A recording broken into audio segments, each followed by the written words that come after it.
Good morning, young titans.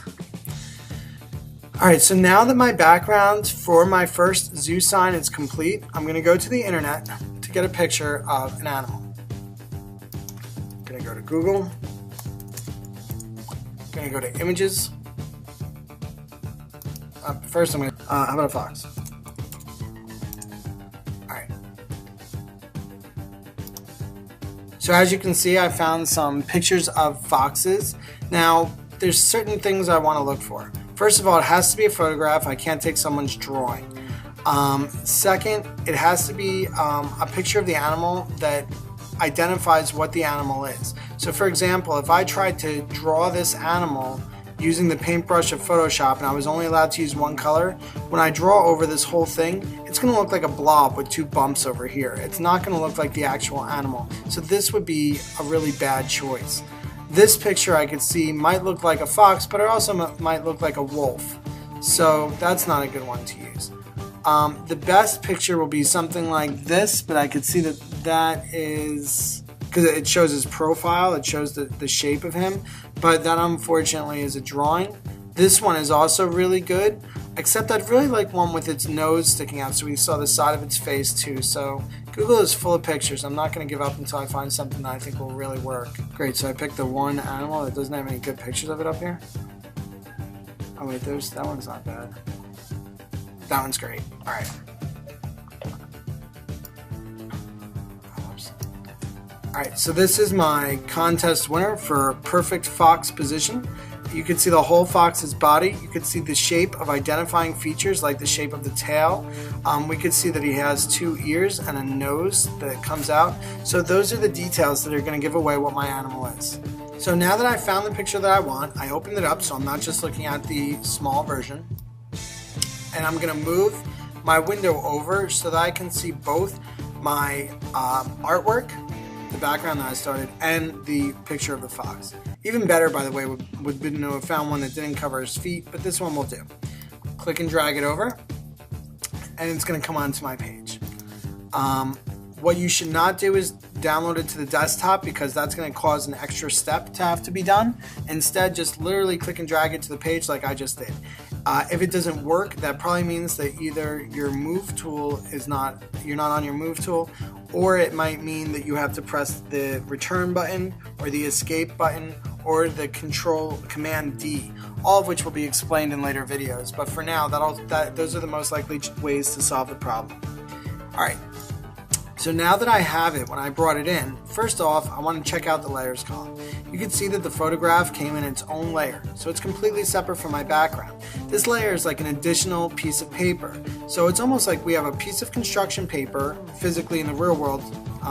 It would be as if we have a piece of construction paper, and on top of that, we laid a picture of a fox. So they're completely separate images. We're just viewing them with each other. You can see that if I move, using the move tool, I move the picture of the fox, you can see the picture of the background beneath it. So now I'm going to do a completely new function. It's not a tool on our toolbar, it's Command T. So if I press both Command and T at the same time, you'll see this box come up that goes around the perimeter of our fox.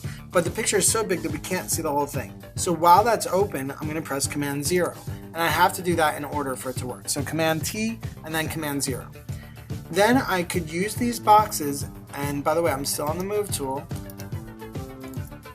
I could use these boxes to change the size of my image. I don't want to make it so he's too fat, and I don't want to make it so he's too narrow, so I'm going to try to be careful to do it in proportion.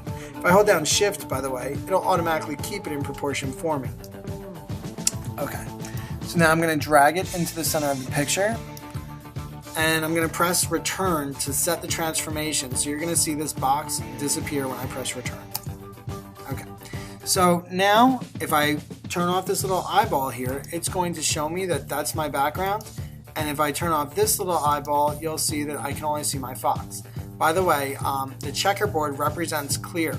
So on this fox image, this area is not taken up, this area of the page. So that's why it's represented with clear until I turn my background on and you can no longer see the clear. Alright, so the next problem is, well, all this grass is in the way. And your first thought is, well, I could erase the grass. wrong. Unfortunately, we're not able to steal this picture from the internet without making our own version of the picture at least. We're not going to just take somebody else's artwork and say that it's ours basically by putting it on our piece. However, we're going to use it as a reference to draw from.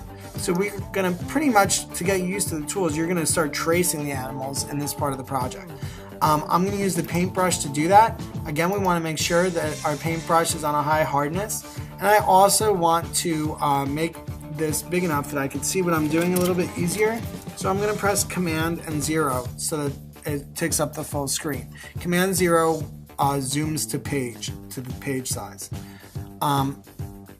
So now I can use my paintbrush and I'm going to choose a new color. Actually, I think I'm going to stick with white, and I'm going to start coloring in my fox.